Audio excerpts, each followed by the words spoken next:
कधीतरी हॉटेलसारखी mix veg खायची असेल तर ही रेसिपी नक्की बनवून पहा.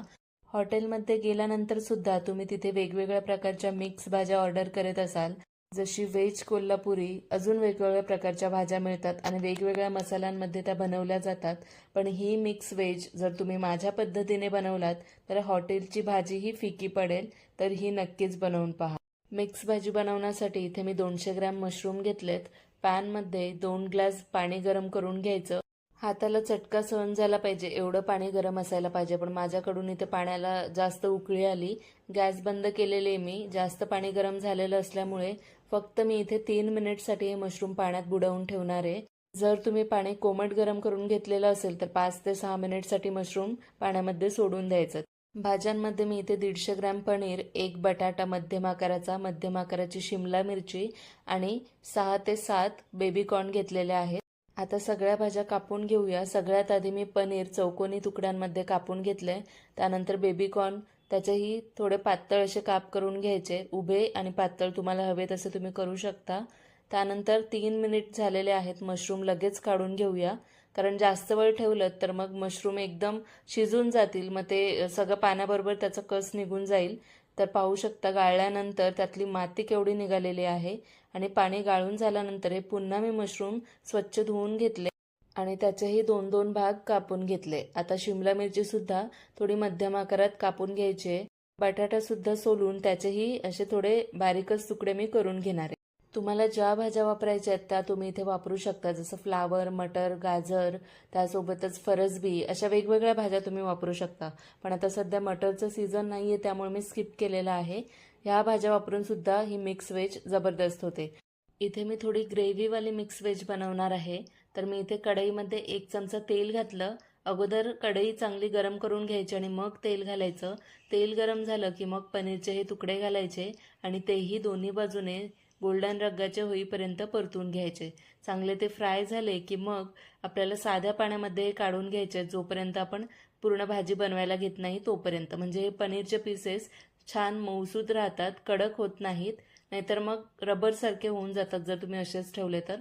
त्यामुळे असे पाण्यामध्ये सोडून द्यायचे जोपर्यंत आपण पूर्ण भाजी बनवत नाही तोपर्यंत.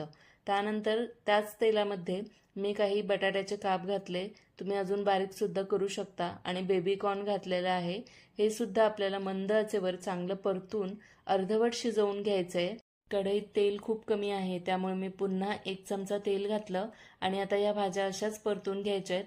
चांगल्या त्या फ्राय व्हायला पाहिजेत. तर इथे आपल्याला बटाटा आणि बेबी कॉर्न 70% तरी शिजवून घ्यायचं आहे, म्हणजे बाकीच्या उरलेल्या 30% ग्रेव्हीमध्ये शिजतील. या भाज्या थोड्या फ्राय झालेल्या आहेत तर ह्या सुद्धा मी काढून घेते. आता पुन्हा कढईमध्ये तेल घालायचं आणि मग शिमला मिरची घालायची. शिमला मिरची जी आहे ती मोठ्या गॅसवर शिजवायची, कारण ती पटकन शिजते आणि आपल्याला पूर्ण शिजवायची नाहीये, थोडी कच्ची राहिली पाहिजे.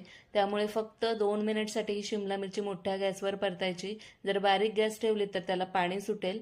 2 मिनिट नंतर लगेच इथे मशरूमचे पीसेस सुद्धा घालायचे आणि ते सुद्धा फक्त 1 मिनिटसाठी परतायचे आणि लगेच काढून घ्यायचे, कारण शिमला मिरची आणि मशरूम जे आहे त्याला पटकन पाणी सुटतं, त्यामुळे ते मोठ्या गॅसवर शिजवायचे. शिमला आणि मशरूम सुद्धा मी फ्राय झाल्यानंतर काढून घेतलं. आता इथे एक मसाला तयार करून घेऊया. त्यासाठी 3 चमचे मगज बिया आणि 5 काजू मी साधारण 1.5 ते 2 तासासाठी भिजवून घेतलेत. 1 तास भिजवलं तरीही चालेल. त्यानंतर एक मोठा टोमॅटो बारीक चिरून घेतलाय. काही लसणाच्या पाकळ्या, तिखटानुसार हिरवी मिरची, थोडी कोथिंबीरची देठं आणि अर्धा इंच आलं, हे सगळं आपल्याला पाणी न घालता छान वाटून घ्यायचंय. बारीक, एकदम बारीक करायचंय. टोमॅटो असल्यामुळे ते व्यवस्थित असं बारीक वाटलं जातं, पाण्याची गरज पडत नाही. आता कढईमध्ये घालायचंय तेल आणि 1 चमचा तूप. तेल तुमच्या अंदाजाने तुम्हाला किती हवंय त्यानुसार घाला. त्यानंतर काही अख्खे मसाले, जसं 1 चक्री फूल, 1 दालचिनी, 1 तेजपत्ता, 2-3 लवंग आणि 2-3 काळी मिरी घालायचं. त्यासोबतच 1 चमचा जिरे, 1 लाल मिरची, हे सगळं हलकं फ्राय करून घ्यायचं. त्यानंतर 1 बारीक चिरलेला कांदा घालायचा आणि कांदा सुद्धा चांगला लालसर होईपर्यंत परतून घ्यायचा. अर्धा कच्चा अर्धा पक्का न ठेवता थोडंसं लालसर कांदा परतून घ्यायचा. त्यानंतर मसाल्यांमध्ये 1 चमचा धणे पावडर, 1 चमचा जिरे पावडर, 1 चमचा लाल मिरची पावडर, पाव चमचा हळद, हे मसाले घालून थोडं छान मिक्स करून घ्यायचं. लाल मिरची पावडर घरगुती आहे, तुमच्याकडे जो असेल तो घेऊ शकता, किंवा मग तुम्ही इथे काश्मीरी मिरची पावडर आणि तिखटवाली मिरची पावडर मिक्स घालू शकता. त्यानंतर तयार केलेलं वाटण घातलं आणि ते सुद्धा आता आपल्याला परतून घ्यायचं आहे. मिक्सरच्या भांड्यामध्ये जे वाटण लागलेलं त्यात मी थोडंसं पाणी घातलं आणि ते चांगलं मिक्स करून कढईमध्ये घातलं. आता हे पाणी चांगलं आटेपर्यंत आणि या मसाल्याला छान तेल सुटेपर्यंत आपल्याला छान हा मसाला फ्राय करून घ्यायचा आहे. एकदम मंद आचेवर, या मसाल्यावरच या भाजीची चव आहे, तर छान मंद आचेवर फ्राय करून घ्यायचं आहे. ही भाजी बनवलीत ना तर एकदम हॉटेलसारखी लागेल, म्हणजे हॉटेलची भाजीसुद्धा फिकी पडेल ह्यासमोर, एवढी चविष्ट होते. तर आता आपण या तळलेल्या भाज्या ज्या आहेत, मशरूम, शिमला मिरची, बटाटा आणि बेबीकॉर्न, तर हे घालून या मसाल्यामध्ये व्यवस्थित मिक्स करून घ्यायचं आणि मंद आचेवर 2-3 मिनिटसाठी ही भाजी वाफवून घ्यायची. भाज्यांचं प्रमाण तुम्ही तुमच्या आवडीप्रमाणे घेऊ शकता. तुम्हाला ज्या भाज्या हव्यात त्या घालू शकता. जसे इथं तुम्ही फ्लावरसुद्धा घालू शकत असता किंवा गाजर, ह्यासुद्धा भाज्या घातल्यात तरीही चालेल. तर आता इथे मी सगळ्या भाज्या 2 मिनिटसाठी वाफवून घेतल्या. त्यानंतर चवीनुसार मीठ घातलं आणि थोडं मिक्स करून घ्यायचं.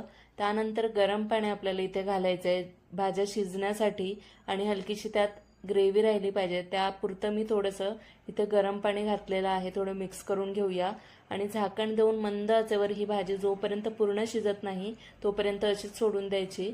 अधूनमधून फक्त थोडी मिक्स करून घ्यायची जेणेकरून मसाला खाली लागू नये. 5 ते 6 मिनिट नंतर ही भाजी पूर्णपणे शिजलेली आहे. आता इथे मी पनीरचे तुकडे घालणार आहे आणि पुन्हा मी 2 मिनिटसाठी झाकण देऊन शिजवून घेणार. पनीर शिजायला जास्त वेळ लागत नाही, आधीही फ्राय केले त्यामुळे शेवटला घालायचं. 1 चमचा कसुरी मेथी मी थोडी क्रश करून घालते. तुम्ही इथे नरम मेथी असेल तर तुम्ही थोडी गरम करून घेऊ शकता. पाव चमचा भर गरम मसाला घालायचा आणि मिक्स करून झाकण देऊन 2 मिनिटसाठी ही अजून शिजवून घ्यायची, म्हणजे पनीरमध्ये सुद्धा मसाला व्यवस्थित मुरेल. तुम्हाला जर ही मिक्स भाजी थोडी ओलसर हवी असेल तर मी जसं थोडंसं ओलसर ठेवलेलं आहे तसं ठेवा आणि जर तुम्हाला पूर्ण घट्ट हवी असेल तर यातलं सगळं पाणी आटवून घ्या. तर आता ही मस्त मिक्स व्हेज तयार झालेली आहे. शेवटला बारीक चिरलेली कोथिंबीर घातली आणि कोणी पाहुणेसुद्धा येणार असतील आणि व्हेजिटेरियन असतील तर त्यांच्यासाठी सुद्धा ही भाजी एक बेस्ट ऑप्शन आहे. तर तुम्ही नक्कीच बनवा, पाहुणेसुद्धा खुश होतील. आणि जर घरी भाजी बनवून खायची असेल तुम्हाला स्वतःला तर तुम्ही घरीही बनवू शकता. नक्कीच ही भाजी तुम्ही एकदा बनवाल ना तर नेहमी अशाच पद्धतीने भाजी बनवून खायची इच्छा होईल. नक्कीच ट्राय करून पहा. पूर्ण व्हिडिओ पाहिल्याबद्दल तुमचं खूप खूप धन्यवाद. तर चला भेटूया पुढच्या एका नवीन व्हिडिओमध्ये वेगळ्या रेसिपीसोबत.